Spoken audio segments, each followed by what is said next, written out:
GeM பக்தி TV நேயர்களுக்கு அன்பு வணக்கம். இன்றைய ஆன்மீக தகவல். இன்றைய ஆன்மீக தகவலிலே நேற்று கூட நாம் இந்த தமிழ் ஸ்லோகங்களை பற்றி, அபிராமி அந்தாதியை பற்றி பார்த்தோம். இன்றைய தினம் கந்தர் சஷ்டி கவசத்தை பற்றி பார்க்க இருக்கின்றோம். கந்தர் சஷ்டி கவசத்தை சொன்னால் நமக்கு என்ன பயன் அப்படின்னா, நாம் கேட்டதெல்லாம் கொடுக்கின்ற அற்புதமான கற்பகத்தரு இந்த கந்த சஷ்டி கவசம்.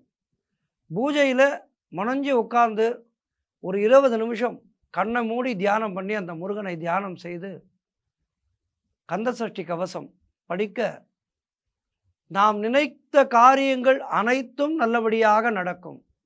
முக்கியமாக நமக்கு தொழில் எதிரி இருந்தால், தொழில் ரீதியாகவோ அல்லது குடும்ப ரீதியாகவோ எதிரி நாம் நல்லா வாழக்கூடாது அப்படின்னு யாரேனும் பிளாக் மேஜிக்னு சொல்கிறாங்களே, பில்லி சூன்யம் ஏவல் அப்படின்லாம், இதெல்லாம் உங்களுக்கு எதிராக யாராவது செஞ்சால் இந்த கந்தசஷ்டி கவசத்தை பாராயணம் செய்தால் அவை இருக்கும் இடம் தெரியாமல் போகும்.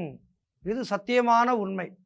பாலதேவராய சுவாமிகள் கடுமையான வயிற்று வலியால் பீடிக்கப்பட்டு திருச்செந்தூர் போகிறார். திருச்செந்தூர் போய் இன்னையோடு நாம் நம்ம வாழ்க்கையை முடிச்சுக்கணும், வயிற்று வலி தாங்க முடியல, இன்னையோடு நம்ம வாழ்க்கையை முடிக்கணும்னு சொல்லிட்டு தற்கொலை எண்ணத்தோடு போகின்றார். எங்கே? திருச்செந்தூருக்கு, பாலதேவராய சுவாமிகள். ஆனால் முருகனுடைய கருணை பாருங்க, அந்த பாலதேவராய சுவாமிகளை தடுத்தாட்கொள்கின்றார். அவருடைய கனவுல போய் சொல்கிறார். அவர் போகிற நேரம் அந்த சஷ்டி விரதம் இருக்கின்ற அந்த நாட்கள் நெருங்குகின்ற நாட்களிலே போகிறாங்க. நிறைய முருகனடியார்கள் அங்கே இருக்காங்க. எல்லாரும் சஷ்டி விரதத்துக்காக தங்களை தயார்படுத்தி கொண்டிருக்கின்றார்கள்.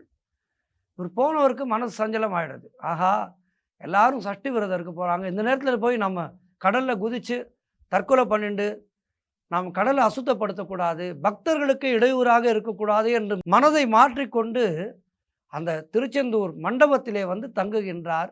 அன்றைய இரவு முருகப்பெருமான் கனவிலே சஷ்டி கவசத்தை பாடு என்று அவரை பணிக்கின்றார். அதுக்கப்புறம் தான் நமக்கு சஷ்டி கவசம் கிடைக்கிறது. அதாவது பாலதேவராய சுவாமிகளுடைய தற்கொலை எண்ணத்தை தடுத்து அவர் நீ என்னை பாடு என்று முருகப்பெருமானே சொல்லி பாட வைத்த பாடல் கந்த சஷ்டி கவசம். ஆகவே இந்த கந்த சஷ்டி கவசத்துக்கு ஒரு அற்புதமான சக்தி உண்டு. நம் மனதிலே ஏற்படுகின்ற எதிர்மறை எண்ணங்களை எல்லாம் தவிடு பொடி ஆக்கக்கூடியது கந்த சஷ்டி கவசம். ஆகவே இந்த கந்த சஷ்டி கவசத்தை 6 படை வீட்டுக்கும் கந்த சஷ்டி கவசம் உண்டு. 6 படை வீட்டுக்கும் உண்டு. இந்த 6 படை வீட்டின் கந்த சஷ்டி கவசத்தை நாம் அனுதினம் பாராயணம் செய்து வாழ்விலே நம்மிடம் என்னென்னலாம் இல்லையோ, நமக்கு சிறந்த கல்வி வேணுமா, நல்ல ஞானம் வேணுமா, சீக்கிரமாக கல்யாணம் நடக்கணுமா, பிள்ளை பேர் வரணுமா, நல்ல நிம்மதி வரணுமா, நல்ல ஆரோக்கியம் கிடைக்கணுமா, இப்படி நமக்கு கேட்டதையெல்லாம் கொடுக்கின்ற அற்புதமான கற்பகத்தரு கந்தர் சஷ்டி கவசம். ஆகவே இந்த கந்த சஷ்டி கவசத்தை பாடி அனுதினமும் பாடி நாம் வாழ்விலே எல்லா வளமும் நலமும் பெறுவோம். மீண்டும் அடுத்த நிகழ்ச்சியிலே உங்களை சந்திக்கின்றேன். நன்றி, வணக்கம்.